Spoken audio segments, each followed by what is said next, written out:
with a baseball bat. But justice will never make this right. I need to run and stay out of sight. And no choice, it was me or them. Now for a lifetime I'm condemned. I could forget my old set way of life. I go to prison or die by the night.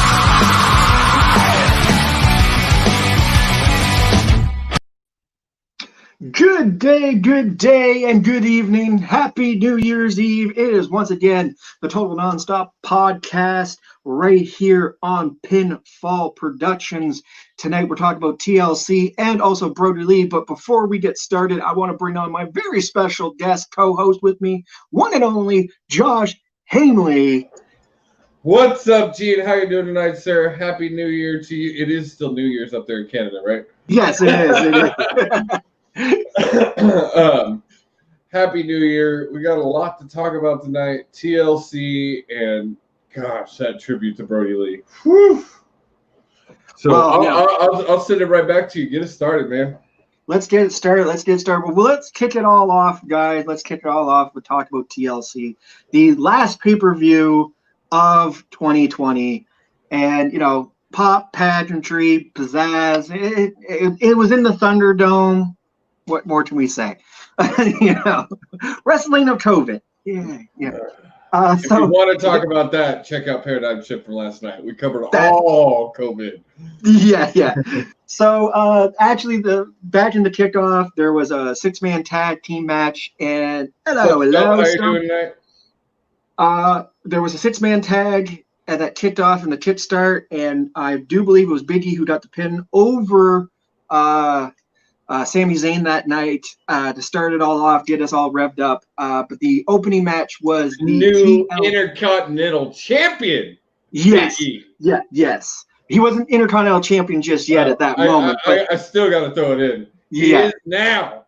Yeah. So, anyways, the kickoff match of the entire pay-per-view to start off was the WWE title match in a TLC. It was Drew McIntyre versus AJ Styles. It was going great. It was going good. About halfway through the match, who decides to show up and want to cash in his Money in the Bank? Via John Morrison, not Miz. You gotta remember this because now he's got his Money in the case back. Miz goes in. Yeah, the New Day. Woohoo! Anyways, so it was a triple threat match, and Drew McIntyre still pulls it out. It was actually a really good, solid match, even too. Because there was points where I thought Miz was going to get it. Like, there was totally time. Like, he's all alone. And then Ono was the guy that stopped him from time to time. There was a lot of play back and forth with Miz, Morrison, Ono, until pretty much at the point where they got Ono and Morrison out via Morrison. But your winner is Drew McIntyre, continuing on, starting 2020 as champion and ending 2020 as champion. So, I'm okay with that. I like Drew. Yeah. I think he's put together a hell of a year and a tough wrestling year. I am glad, however, that they gave Miz his briefcase back because I will agree with every fan who says, "Oh, that's bullshit. Other people have turned it in for other people before." I agree, but to have Miz lose that, why they even added Miz in the first place, I don't understand. But Miz needs to use that briefcase and get another good title run. One more. Yeah, I think what that is, it's more for storyline. Basically, down the road, I think you're going to see a really good Drew, maybe Drew Miz or whomever will become champion. Hopefully stay Drew, but Keith Lee could come out and impress us all. Remember, it has been the year of the Lee, so you never know. Lee, man. So then we got in the Women's SmackDown Championship, and that was Sasha Banks versus Carmella. Actually, great match. I liked how they're repackaging Carmella. Less of the New York sleaze, more to the New York high life. I like that idea. I like that. Being the untouchable one. It was a great match. It was a great booking. Sasha Banks looked strong in this booking. And it's what she needs right now, with everything that's been going on. She needs a good, solid booking. So this wasn't all that bad. Carmella did her thing. So again, we got Sasha Banks coming out with the victory. I'll tell you this here. This is my thing on Sasha.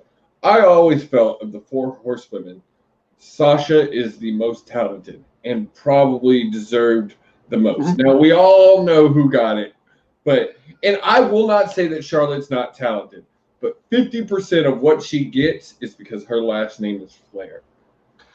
There's that, but I think when you're looking at the 4 horsewomen, like if I'm looking at them as a talent, the 2 that really get the shorter end of the stick are Bayley and Becky Lynch. In that, Sasha and Banks, or Flair and Banks are like really that take the cake in that.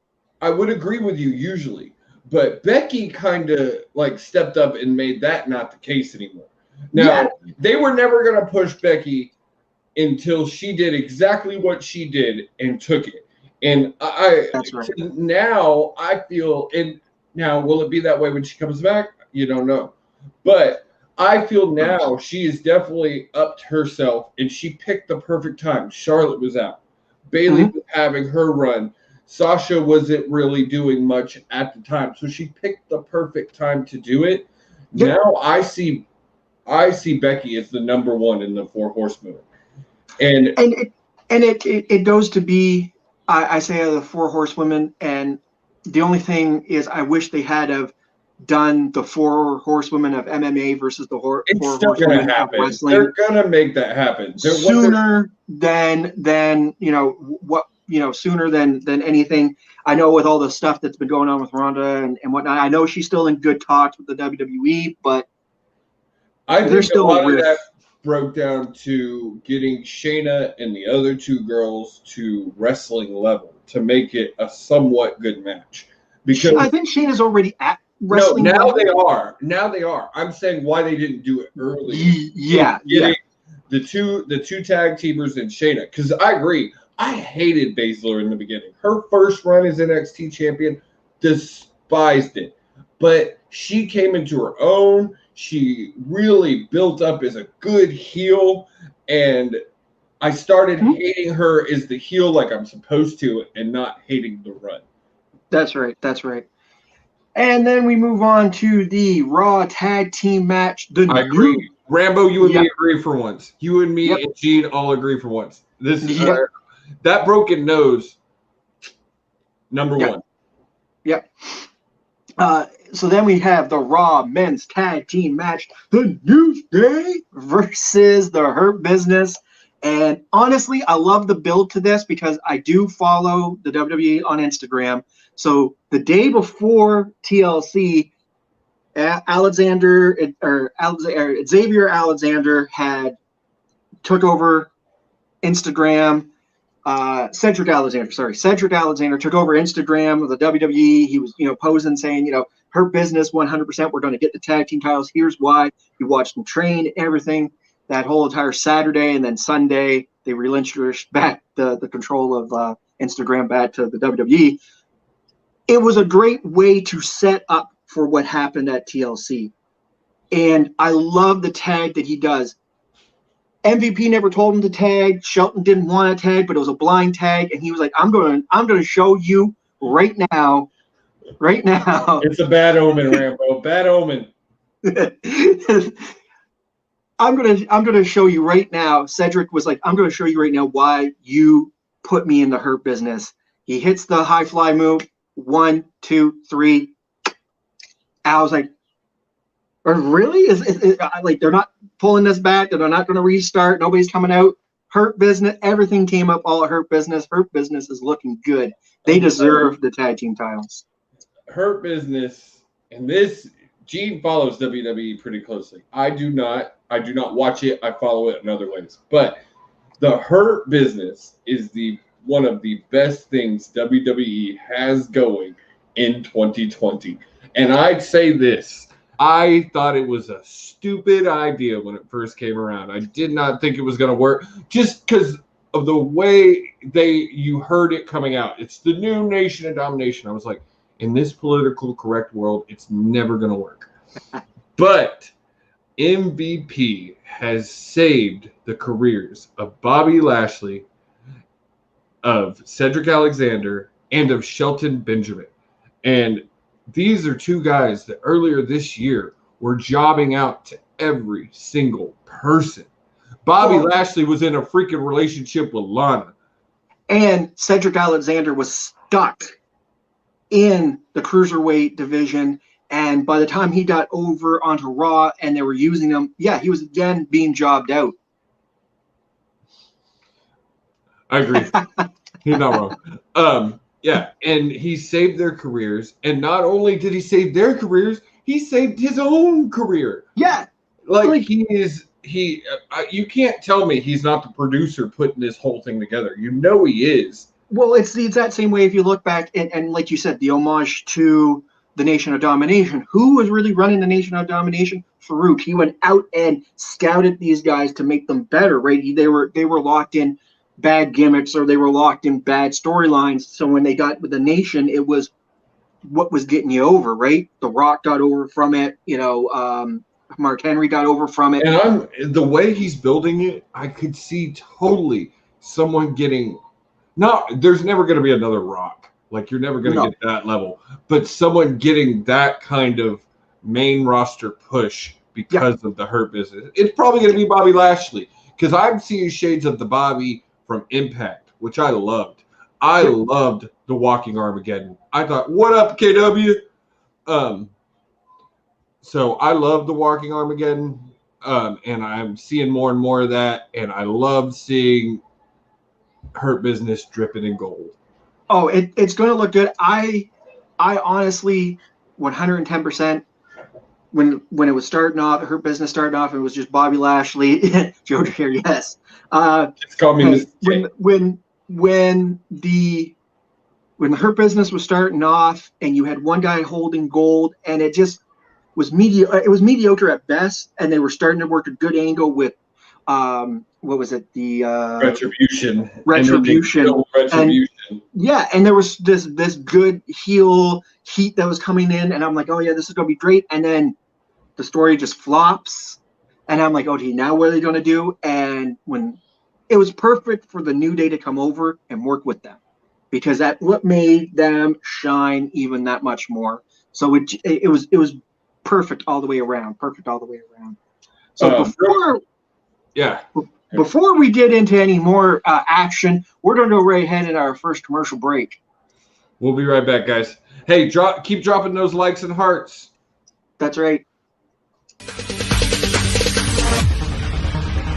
No, there ain't no stopping us. Fly without boarding pass. Couldn't catch me, I'll be moving fast. Call me a shooting star. Let them know who you are. Flying up in a bar. Wish on a star. Time to show them who's in charge. Call me a shooting star.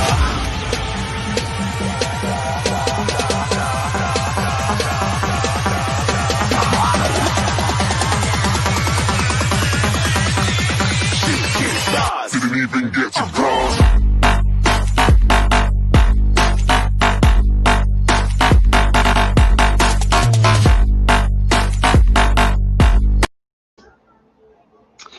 And that is the Huddle Podcast, which you will see every Tuesday here on Pinfall Productions Network.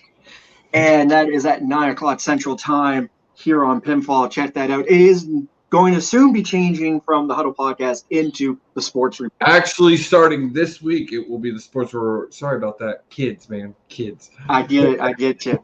Yeah. Yes, this Tuesday we'll be switching to the Sports Report. Check us out every Tuesday, 9 Central, 10 Eastern. Football season coming to an end. We're going to be moving to basketball. Also going to be moving to hockey with this man right here being our hockey correspondent. So that's right. You're going to check all that out. That's this Tuesday. This Tuesday, and basically I'll be breaking down some of the new stuff that's coming in the season of hockey as well for the lovely 2021-20 season, I guess they're calling it. Crazy sports seasons. Yeah. But so then it gets kicked off into our lovely Raw women's tag match. I like the back-to-back tag thing. I was okay with it this time.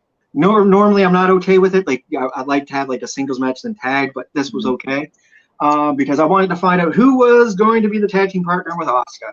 So we get we did Baszler and Nia Jax come out. Asuka comes out. She Mr. points HD.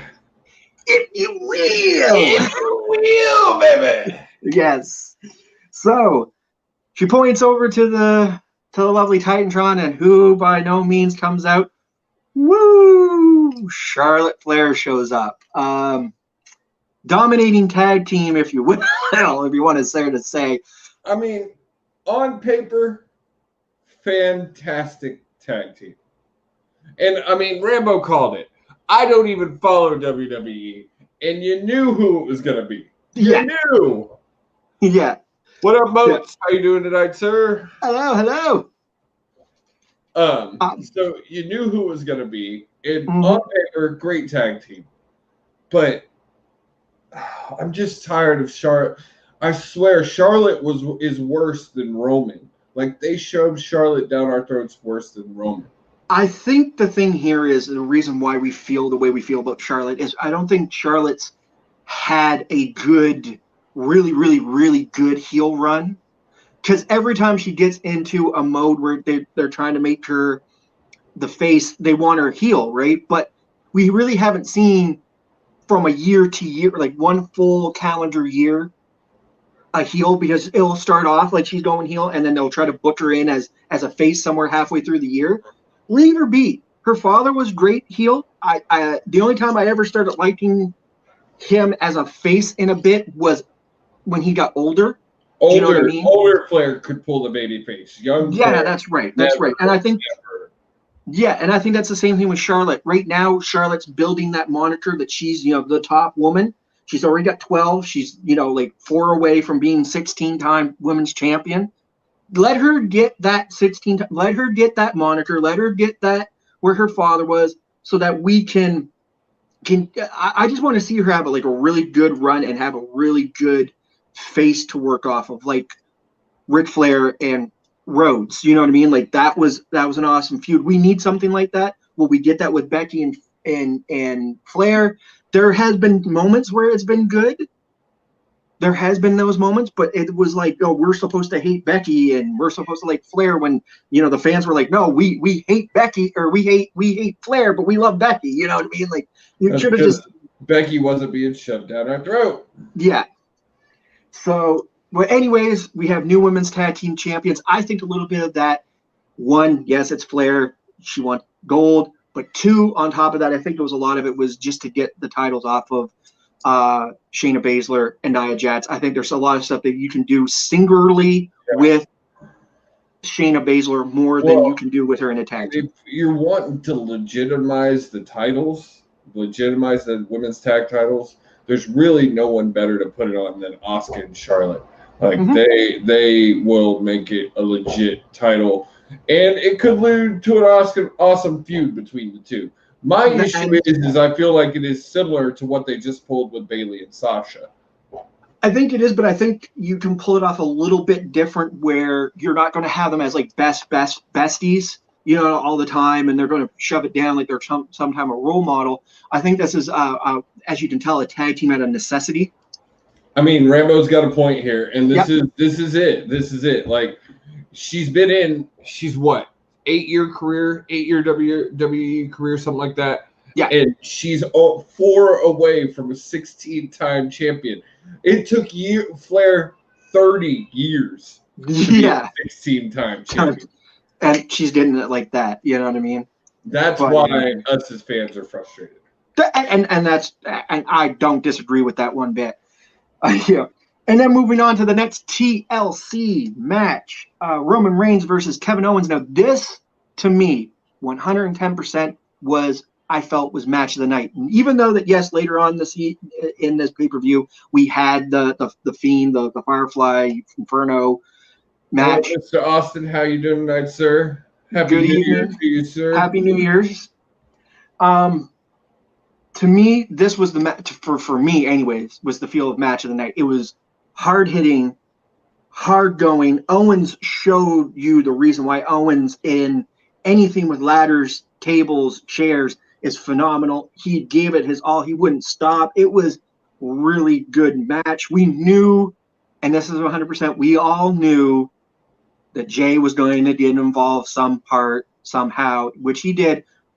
But there were moments when I thought Kevin Owens had it, and he was going to be new Universal Champion. Mm-hmm. There were a few times. So still strong looking for Roman, but at the same time, it was a good match to showcase that Roman can be vulnerable, and there are people that can almost beat him.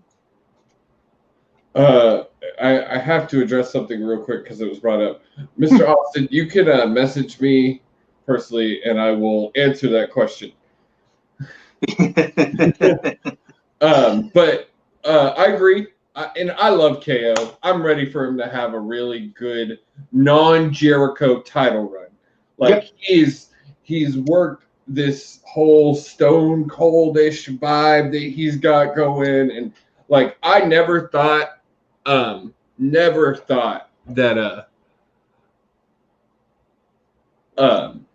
I'm sorry, we're getting blown up on comments. I agree. Yeah. At least until Mania. Mm-hmm. I would say Owens probably made that match. Owens for 100% made that match more than Roman. But Roman still had, like, it wasn't feel, and I will say this, Roman didn't feel like he was being carried by Owens, if you want to sort of say. Like, we knew Owens was dictating sort of the pace, but there were moments where Roman had his, you know, I mean, you could tell, like, Roman's put in his stuff, and he did well. So, you know, yeah, Owens did carry the match a little bit more, but I wouldn't say 100%. You could look at that match and keep going back and going, maybe Roman carried it more than Owens, or did Owens, you know what I mean? Like, there is some debate for that, but it was a great match all in all. What I was saying is I never thought Owens would make a good face. I always thought he was going to be a heel character. That's what he seemed to always thrive in. But this new Owens, this kind of anti-hero, but more of a face than a heel, like, I love it. Owens played sort of something like that back in Ring of Honor. Like, he was an anti-hero, but he was more of a heel anti-hero, but he knows how to play that. With this, it's more of the same thing. He's still an anti-hero. Yeah, you're getting a little bit more face, but it's like, I look at it as like Stone Cold Steve Austin before he did the whole Kumbaya stuff. Like, that was that in between, you know. It's very much Stone Cold from like 2001. Just after the Vince stuff had really come to an end, he wasn't really the bad guy, but he wasn't the good guy. He was just the guy who fucked shit up. Yeah, yeah. He was there. He screwed some people over. That was his thing, you know. But as we're getting into it, the final match was the Firefly Inferno match versus Randy Orton and The Fiend. I'm sorry, I didn't watch it, but from everything I've read, saw, this match killed the entire pay-per-view. Killed what was a pretty good pay-per-view. It was a good pay-per-view, and with this match, it was, you could tell it was semi, like, cinematic, but with live ring stuff going on because the way they were shooting it, because it had that back and forth feel. Now, I get it. Okay, I'm not trying to break kayfabe for people, but kayfabe has already been broken. You know, we all know that The Fiend is not dead, but they're playing it off as he's dead. They burnt his corp-ish thing in the ring. To me, how can I put this? It goes back to the way they've bad booked The Fiend. This is, yes, Randy Orton as a guy that you would see Bray Wyatt / The Fiend face, but this is supposed to be, The Fiend is supposed to be the thing that is unbeatable. He's like the demon part side of Bray, and he's supposed to be able to get those wins that he couldn't get when he was Bray. And that's what The Fiend's supposed to be. So to me, going into this, my expectation is, The Fiend's going to come out strong. If they kill him off, then we shouldn't see The Fiend for a long time. We shouldn't see, the Firefly Funhouse. We shouldn't see Bray Wyatt for a while because there's got to be something going on behind the scenes. What that could be, we don't know. But at the same token, still, you've booked this guy that's supposed to be your monarchical, badass, almost Undertaker-esque character, and then you go do this. Like, It's the same thing when, don't get me wrong, when Undertaker did like the first Hell in a Cell, he lost to Shawn Michaels. Yeah. Yeah. You know, when you look at Undertaker would come up with ideas, and yeah, Undertaker lost the first Hell in a Cell to Shawn Michaels, only due to the fact because there was Kane, because they were booking another storyline in there. But with The Fiend, there's really what other storyline you're going to play, right? Well, you've gotten rid of all the Wyatt family, so you can't bring them into it. No. Only one left is Strowman, which they pretty much killed that connection. Mm-hmm. So, I mean, there's no way really to go with it. And I agree with you. I felt from the beginning with The Fiend needs to be a very limited use. Like, we don't see The Fiend sometimes for months at a time. Bray goes on winning streaks. He wins, and then he comes to a guy that he can't beat as Bray. That's when The Fiend comes out. Well, see, this is the thing that goes back to me. I seen a thing how to book The Fiend. This guy Adam talked about a lot. He actually went through and did a whole like how you would book him, and it actually made sense. Like when it goes all the way back to SummerSlam when Finn Balor and The Fiend had their first feud going on, he said instead of having Finn Balor come out, he should have came out as the Demon Finn Balor, had it against The Fiend, and this would have given you more reason to why Finn Balor goes to go to NXT, because he just couldn't win on the main roster, but he, you know what I mean, and he shows a new side of himself, which we saw in NXT. But every time somebody loses to The Fiend, it's because as he was as Bray Wyatt, he couldn't pick up the win. So he's rekindling those losses. There were 10 guys that he just couldn't beat. And this is how you exited that sort of part of it, right? And it is limited use. You're not using them every pay-per-view, and you're not using them all the time. It's just small little bits, squirts here and there to set up for, you know, a big match at a certain pay-per-view that you want them on. But it's very limited. And that was the problem. He even said, you don't put him in with a title, because when you do that, that puts you into a little corner. And now that's why that's why we're getting The Fiend the way it is. It's handicapped that way. Rambo has a little booking thing here.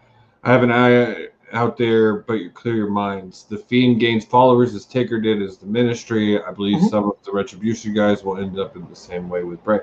It'd be interesting. It'd be a way to save the Retribution, because that's destroyed it.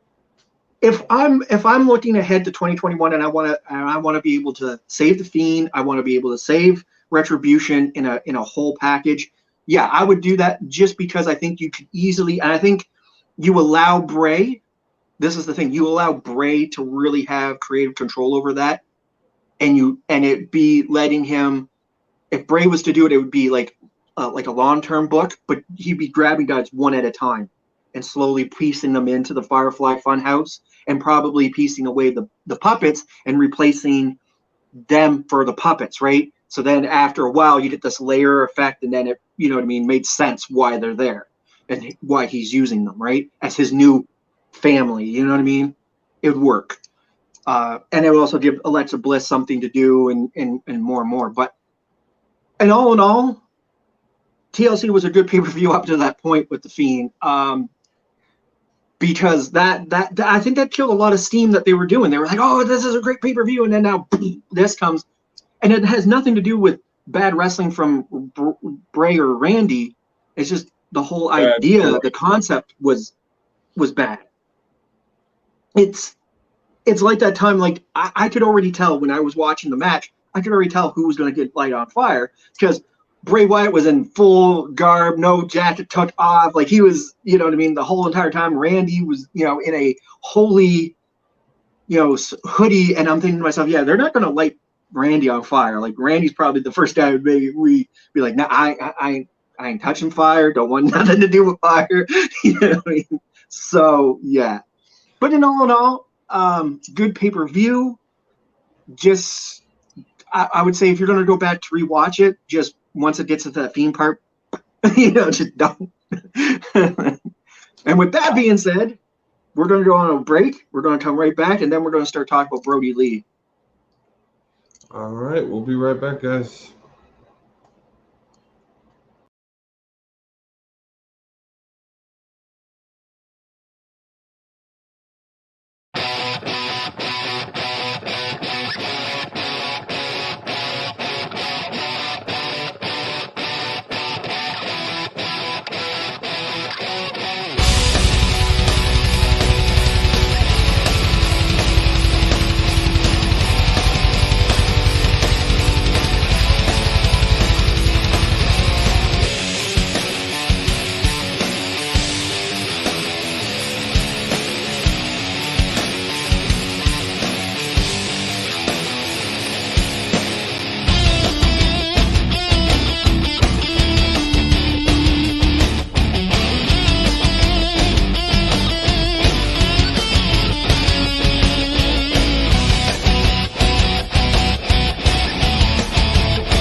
That's Paradigm Shift. If you didn't catch it last night, man, that was a bomb diggity show. That is every Wednesday, 9 o'clock Central Time, right here on Pinfall Productions. You can catch us by subscribing to our Pinfall Productions page on Facebook and also on YouTube, all the same, Pinfall Productions. Little line down here. Little line. Yeah. You can find our page at facebook.com/pinfall stream and YouTube at Pinfall Productions. That's correct. Go there and like we always tell you, once you go there, especially for YouTube, because that's where you're going to be able to see all the Revolution pay-per-views, because they'll be exclusively right there on that YouTube. And you go there, you hit that little notification bell, hit it so that you know when there's things coming up and when you're being notified. Before we move on to Brodie Lee, I wanted to bring this up because this is a good point. I can see this, and they should make it kind of about the fun house. They should bring that up. This next topic I'm excited to talk about. I'm actually, to be honest with you, after everything I've seen via the internet and everything and what I've known about Brodie Lee is a phenomenal guy in and out of the ring. I liked his work in the ring. He was great. Caught a thing. I think it was Randy himself. Randy Orton has a TikTok, and he put up the time when he was in the Wyatt family and they won the tag team titles, and he gave Brodie both tag team straps, and they did the whole pose the way they did, where Brodie was holding the titles, Randy doing the whole Randy Orton pose, and Bray Wyatt underneath. Like the way they did that, it was a phenomenal way Randy did it on TikTok. Well, good tribute to Brodie Lee, but yet again, what everything you've been hearing and everything that we've seen about this guy, like this guy was a family man. So it goes like this. Like this is the year we've lost a lot of wrestlers. We lost a shit ton. A ton of wrestlers. And Rambo, right here with you, man. Yeah, there was no, you could not. You were not human if you watched that show and didn't shed some tears, or you're not a wrestling fan, because it was so emotional. But what I was saying is when there's always two sides to most wrestlers. There's the good side and then there's the bad side. Greatest example I can give: Hulk effing Hogan. He's a douche. In real life, I'm sorry, but it's true. The fame went to his head. There's rarely guys like Brodie Lee, and I can list two that I can think of off the top of my head, and that is Owen Hart and Eddie Guerrero. Universally loved backstage by everyone. Didn't matter if you didn't even really deal with them. One of the refs came out today and said that he never really dealt with him, but he was always nice, always respectful, which for a ref, when you get that from the boys, it's a big feeling. So Brodie, no one has came out and had to say one negative thing about the man. And in getting into the tribute, that was one of the best tribute episodes I have ever seen in almost 20 years of watching wrestling. And that includes the Eddie Guerrero tribute. Now, the only other tribute, I love the Eddie Guerrero tribute show because there was a lot of things that went with that. A lot of things. When you mentioned guys that were universally liked by the boys, and you're correct. You got Eddie Guerrero, you got Owen Hart, you got Brodie Lee, but there is a guy that was universally liked way back, and that was Bruiser Brody. Oh yeah. And you want to watch a tribute? Go watch the one that they did. I think it was. I want to say New Japan. I think it was New Japan that was the one, or All Japan, one of the two promotions there. And the tribute that they did for him was like a samurai warrior tribute. Wow. Like it's heartfelt to watch. So again, we see that here with Brodie Lee. It's one of those guys that just was universally liked by everybody, and nobody was expecting this to happen. It took people by like the wayside, like what? Like he was this and this happened? I have to bring this up again, and Rambo, you're going to cause earthquake because I'm agreeing with you again. I love Eddie Kingston. I love him. I think he is amazing. I hate that it has taken him this long to get a big break, but he's grown up in that life where he is a hard ass. He holds you to it. He's not going to take shit from no one. And when Eddie comes out and says the things that he said, like, he meant it. 100% he meant it. And loved Jericho on commentary that entire time. The Jericho commentary was great. There was nuances that he played up, like the time when Romans comes out and attacks Warlow. It's Big Red, the Bludgeon Brothers, how he portrayed it, just so that you know who this guy was and his connection, why he's there. You know what I mean? What this means. It was perfect. You couldn't get a better guy to do your tribute show, right? You know what I mean? Don't get me wrong. Tony Schiavone and Excalibur and JR would have done fine, but having Jericho there was that extra icing on the cake. It was that thing that you needed. Happy New Year's, KW. Thank you for joining us tonight, man. You have a good night. Be safe. But no, like that was just the icing on the cake with all that. Especially like how the company itself treated Brodie Lee Jr. and how Dark Order made him -1, and they're waiting on him. It wasn't even the fact that they made him -1. And we're going to talk about this here in a second, Rambo, because me and Gene were talking about this before the show. We are going to talk about that. Yeah. But the title at the end, the whole end tribute for Cody to come out, ask him to come out, for Tony to come out, for them to retire the title, and in front of Cody Rhodes, who say the greatest TNT champion, which, I mean, I realize the promotion's new, the title's new, but truly, he probably is one of the greatest guys at this point to hold that belt. And we were talking about this before. I am almost positive that his run got ended because he got sick. And for sure. It's almost as sad to me to think about that than it is his passing, because he was on such a road. I love the Brodie Lee character. We talked about last night how much his character, the Exalted One, came in and saved the Dark Order, saved Stu Grayson, Evil Uno, John Silver. There was numerous times. I'll throw it out here that we didn't really get to touch on it very much with the paradigm shift there last night, but with this, like, when Brodie Lee started, here he was, him and Rowan were over in NXT, really not doing too much until Bray Wyatt gets them all together into the family. So now you have this tag team plus a man that's able to pretty much control this, big monsterish tag team. He goes away for some time, comes back, has a great singles run with the Intercontinental title. Luke Harper does. And then again, big switch up, big move. You added Strowman.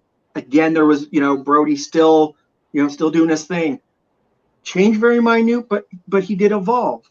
Then all of a sudden goes away again, and then you get the Bludgeon Brothers. It was just a small change. Still pretty much the exact same thing, but just a minute change. They gave him some of the dumbest stuff, but Brodie and freaking Rowan made that shit gold and led to an amazing title run. And then, not only then he goes away for a while. Again, Eric's doing this whole thing with Daniel Bryan, and it's Eric Rowan, and then all of a sudden Luke Harper shows up, and they're both wearing Rock T-shirts and whatnot, and that's just that much more evolution. But they get over again as a tag team. Like, you know what I mean? Like, there's just always that little thing that you get over. Then he leaves, goes to AEW, and becomes the Exalted One, and showcases that he can promo, that he has the chops to carry a title. Like, again, taking a fledgling group, the Dark Order, that really you didn't know what was going on. You didn't really know who was going to be the Exalted One. Look at Hungy. Look at Hungy. Literally, like, that tag team was squandering nothing. Even after they went into the Dark Order, nothing. Yeah. What Hungy and Lee did in BTE saved Johnny Hungy's career. And I love that motherfucker. I think he's hilarious to see him always coming up. always flex. He's so funny. And last night to see him in that replica of Brodie Lee's gear that Brodie had made for him for a bit in BTE that they never got to do. And then when Big Red came out, and we're going to get into this now, I do see them putting Big Red with the Order. What I told Gene in the backstage is I do not want him to be the leader. If you're going to do, like, go the way you were kind of, make it Kaz, or even just make Uno the leader. Like, the way I see this, and this is funny, but I would say you keep from time to time, because you can do it with BTE, not necessarily on stream in AEW. You keep Brodie Lee Jr. as the guy who's running the Dark Order. -1 keeps running them, and how you do it, I've seen this little thing that they had a little clip when they all went into the back and they were in the dressing room, and Brodie Lee Jr., you know, he's got his shirt unbuttoned a little bit, and he's taking around the kendo stick and he's whacking the entire Dark Order and whacking them into shape. That's how you play that. You put that into BTE, and that's how you do it. He just comes out and he tells them, like, you should be doing this, and then when they're not, couple cane shots, you know what I mean? And the ref that I was talking about, I think it was Corderis. It was Michael Corderis. He said that you don't have to make Dark Order, because it brought this up. Rambo, I don't think you need to make them a babyface. I don't think you have to. I think you can still work with them as heel. I think for now they go almost crazy. Like, our leader is gone. We're going to fuck shit up. And Corderis even went as far as booking 10 years down the road. And once Brodie Lee Jr. is training, and you bring him in as the new leader. Now, it's hard to book things a decade out.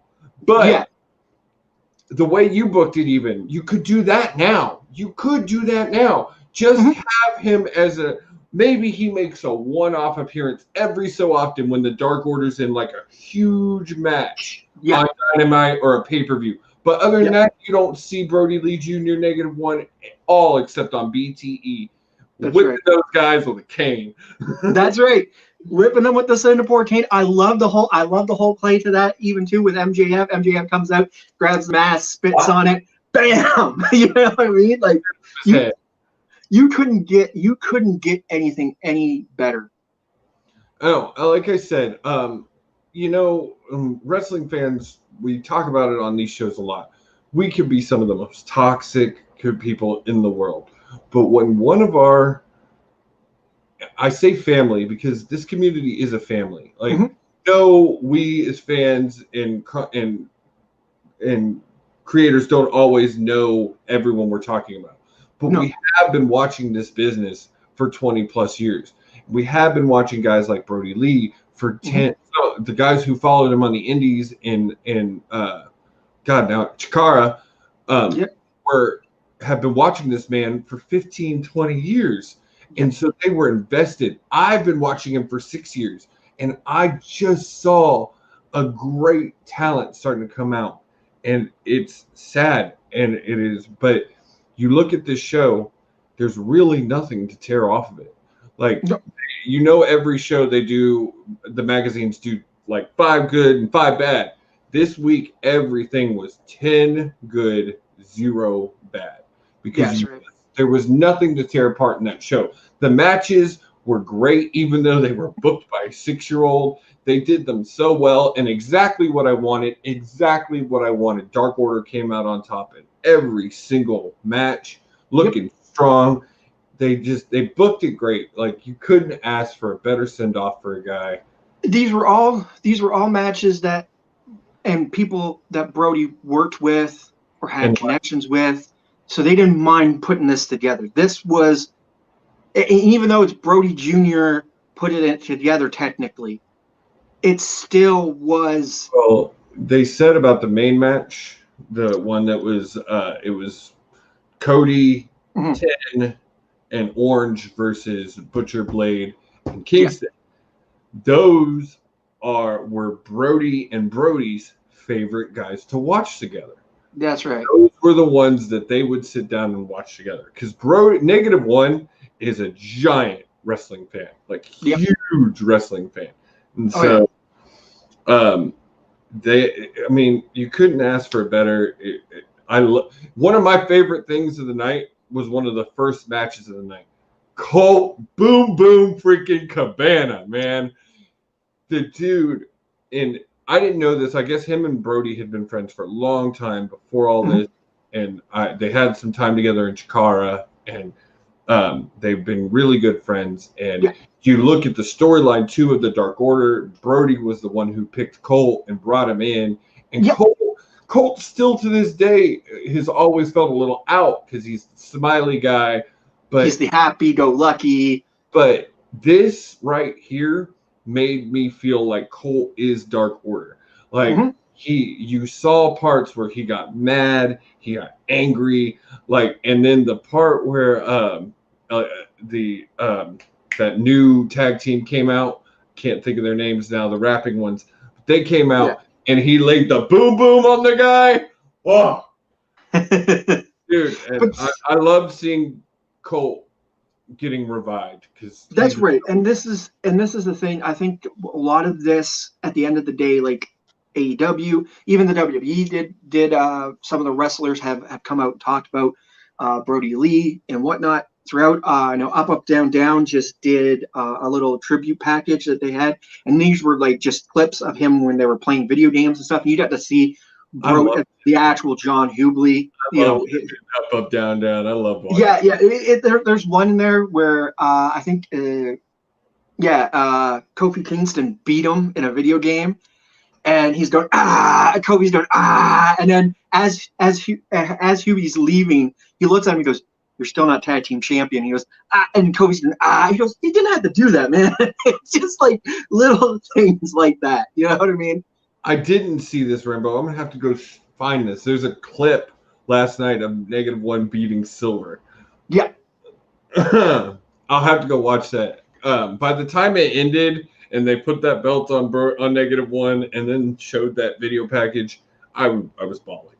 Yeah. And then I had to come and do this. That's why our show was late last night. There are reasons. It's acceptable.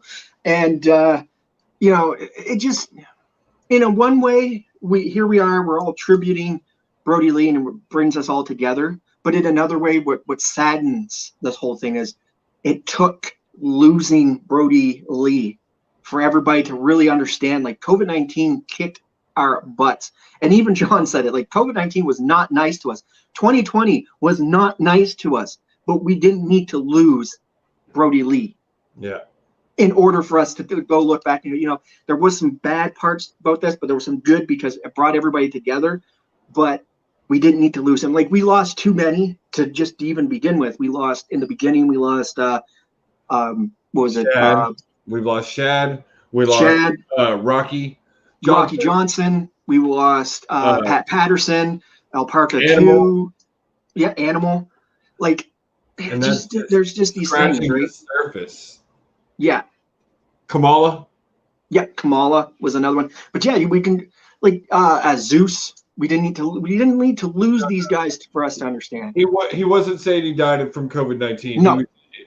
John Moxley made a comment that COVID-19 was a sucky year, but we didn't need to lose Brodie to tell us it was a sucky year. No, that's right. It's been said that Brodie, nothing really truly has come out. No, it was non-COVID lung related, and it was funny too because I think on Wikipedia it started off like they dubbed it as COVID-19, and then somebody went back and redubbed it like non-COVID-19. Whoa, Well, and if you go and look at the reports, he's been working with the Mayo Clinic for a long time. Mayo Clinic works for diseases that can't be figured out. And so it wasn't COVID-19. That needs to be stressed. It wasn't COVID-19. But we're about to get out of here, guys. But we do got to say one more time to rest in peace, Brodie Lee. Our respects to his friends and family. And we have to say, because, Pro Wrestling Tees just broke a record with the Sting shirt. Last night, this is what makes me love this community. We can be so toxic, but last night we all got together and we broke another Pro Wrestling Tees record with the Brodie Lee shirt. Sold more in 24 hours than they've ever sold in the history of that company. That is amazing, guys. That shows what this community can do when we come together for the positive. And it's also got to be said, too, I know both Mick Foley and CM Punk, the merch that they were making on Pro Wrestling Tees for, I do believe, this month and next month, all the proceeds are going to Brodie Lee's family. So whatever you buy from, like, CM Punk or whatever you buy from Mick Foley on Pro Wrestling Tees are all going to go help support the Lee family. And the EC3, his lead artist of the narrative, designed a special shirt that he is selling, and all proceeds from that shirt go to the Hoover family as well. So you can tell right there, like, how many guys were, you know what I mean? This guy spider-webbed to a lot of people. Well, and one things we didn't mention, we mentioned -1 a lot in his family, but one of the refs at AEW said if there was a Mount Rushmore of wrestling dads, Brodie Lee needs to be on it. And for sure. You don't know a lot of his personal life because he kept that out. It has come out now that all he cared about was his kids and his family and his wife. He pinched pennies on the road to make sure his family had everything that they needed. And that's why Kevin Owens came out, because him and Kevin Owens were very close in the same way. Kevin Owens is the exact same way when he's on the road. He pinches pennies for, looking after his family. Again, I know because, Canadian money is it's when you're exporting from the United States to Canadian, it goes down. So I know where Kevin's coming from. I know. on an honest to God. Your gift was cheaper on yeah. So you know what I mean? But Kevin even comes out and says, again, he did the exact same. That's what they bonded over. It was the family thing. We were doing this for family. Yeah, we love what we do. We love the professional wrestling business. And to them, they look at it as a business, as a job, but they love their job. They love the fans and everything, but they're doing everything they possibly can for the family. And that's got to be stressed. That's what Brodie Lee did. Everything he did, everything that he was doing, every place he went, from the WWE Chaz to every place he was part, it was all for his family. Like the next step, how can I do this one more better for my family? How can I give my son something better? How can I give them something better? You know what I mean? It was never about him. It was about them. So that's got to be said. I agree. I think we said everything we can about the man. And just to recap, all the wrestlers we've lost this year, it's just been too many. It's been a crazy wrestling year. We have to mention Chad. The one we can't. He's not a wrestler, but the one thing we can't miss, we lost Howard Finkel, the Fink. The Fink, man. He's not a wrestler, but he's done more for the wrestling community than someone. He was the voice for WWF when I was a kid. I remember, when you heard the Ultimate Warrior. That's who you think of. The Fink was the man. You know what I mean? So it was a crazy year in wrestling. We lost a lot of them, but we will never forget all of you. You've touched all of our hearts in some way, shape, or form. We're going to do one more commercial break to kind of break the sadness, and then we'll come back and do plugs, and we'll get out of here. No problem. Give me just a second, because nothing's organized on this like I'm used to, so I have to go to a different page. And hey, this is called the Underground Podcast for a reason.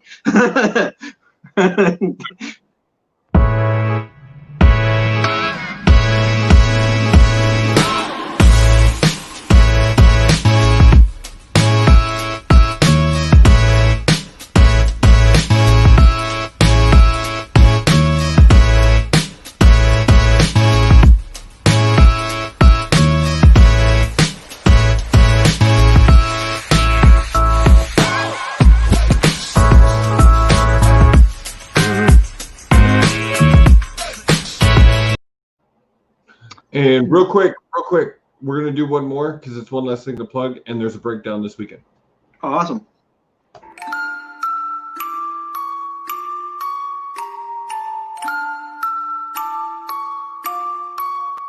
Hey! I'ma make them notice me, rhyming like it's poetry. Everything I oversee, I just like to overthink. Mocking me, you pay the fee, no returning, no receipts. Those of you that don't believe, quiet, you don't know a thing. Quiet when I'm trying to sing, quiet when I'm making beats, quiet when I'm trying to think. Hey, sorry, I don't mean to scream. I just feel like no one really gets me, and it's sad to see, cause someday I'ma grow up and show all of you it's meant to be. Yeah. Anybody wanna hear me rap? No. Come on, let me play a couple tracks. No. Come on, I can spit it really fast. No. You think I should throw this in the trash? No. Trick ya. Haters go away before I hit ya. I am not a beggar or a kiss up. You don't understand, well I forgive ya. I am not a quitter. You ain't really think that, did ya? Maybe someday I could even be up on the radio, have a tour bus and maybe even play a couple shows. Everybody in the crowd singing every word I wrote, telling me that I am not the only one that feels alone. Huh? You feel alone? Yeah, I kinda feel alone. Wonder if the feeling ever goes away when you get old. Will I ever make it as an artist? I don't really know. Might not be the best, I might fail, but I guarantee that I'ma die well when I grow up.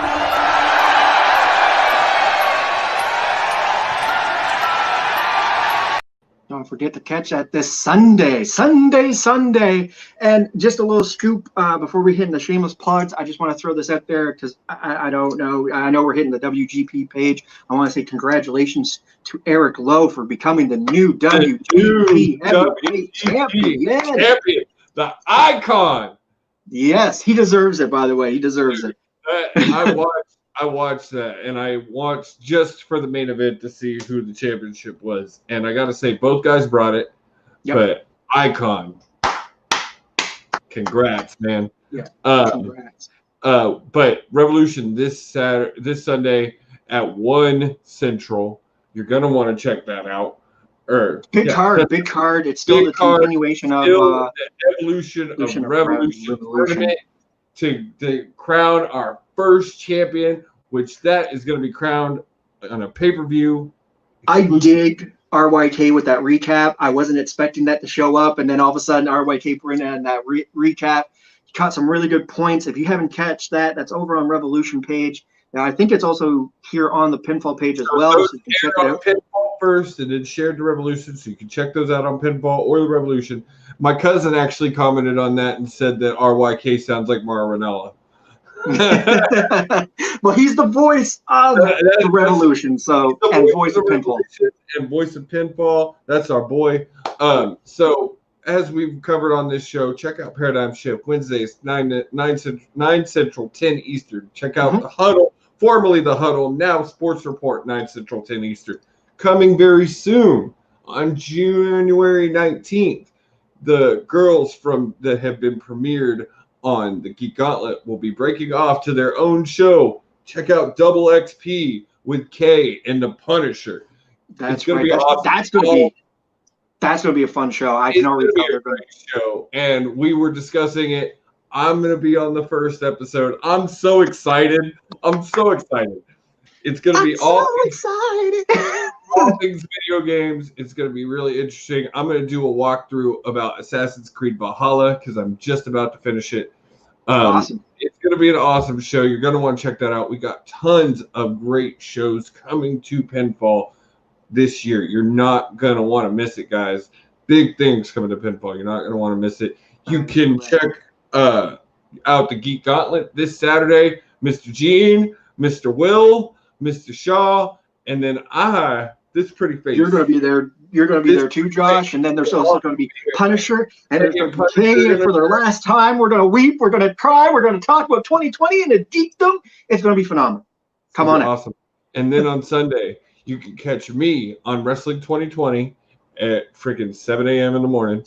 Yeah, I just got. I don't know. I might have to hit up Christy. If you're listening, I know I couldn't get you last Sunday because I was over at my sister's place, but I'm free this Sunday. So why you gotta come on every time I do, Gene? What? So yeah, I'll be on that. Then you can catch me on the Revolution with our boys Tommy and subbing because Mr. Champion, aka Patrick, is down and out right now with the vid. Please, everybody, still put your prayers out for Pat to get better soon and join us back. But Mr. Hickey, our one and only Mr. Justin Hickey, will be filling those shoes of the one and only Randy the Rebel. Some big shoes to fill, man. Some big. I can't wait to see. I hope he brings the Mad Dog. I really hope Hickey brings the Mad Dog. That'd be great to see the cohesiveness there. And the Mad Dog. Oh. And then you can also catch those boys, Tommy and Hickey, Saturday morning for the NCAA talk. They'll be talking about all the bowl games. I told them they got to be on time this week because it's going to be like 2 hours they'll be talking. So if they're not on time, they're going to go forever. Like I said, keep following, sharing. Guys, we are only 7 people away from 250 members in the group. Once we hit 250 members, we are doing a giveaway. Mm-hmm. We are going to be giving away Stone Cold Steve Austin. Fun cup. It will not be this one because it's damaged, but it will be a Finn Balor action figure. Awesome. As well as one of my own personal vinyls of your choice. And Mr. RYK is giving up a Xavier Woods pop figure, and we have another pop figure coming out. Awesome. This one will be doing 5. Once we hit 300, there is rumor of a cash prize. Cash prize, guys. So let's get that number to 300. We're so close, guys. Let's keep doing it. Share it out to your friends. Pinball is for everyone. We got tons of new products coming, tons of new stuff. You're not going to want to miss it, guys. I've heard whispers in the wind that our lovely friend Mikey Matos from MWA is making us some merch. I've heard. So, there's a lot of things coming. 2021 is a banger of a year. So Rambo, you're saying when we hit 250 or 300, Gene has to ditch his beard. I'm good. I say when we hit 300, if we can hit 300 before the end of January, Gene has to shave. But hey, you gotta admit the lumberjack look suits the Canadian. I can wear it. I gotta say, I was going back and looking at some of our first episodes because Paradigm Shift's about to celebrate a year in March, right? Man. So I was going back, and we both look babyface as shit with no beards. Yeah, the beards give us that manly look. Yeah. But guys, we appreciate you joining us tonight. If you haven't watched Paradigm Shift, go watch last night's episode. It was a real good recap. Yeah. If you didn't catch the tribute to Brodie Lee, you got to go watch that now. Yeah. We'll see y'all next week. And happy New Year's. Happy New Year's. Be safe. Don't do anything I wouldn't do. There you go. Okay, guys. We love y'all. Y'all have a good night. Peace.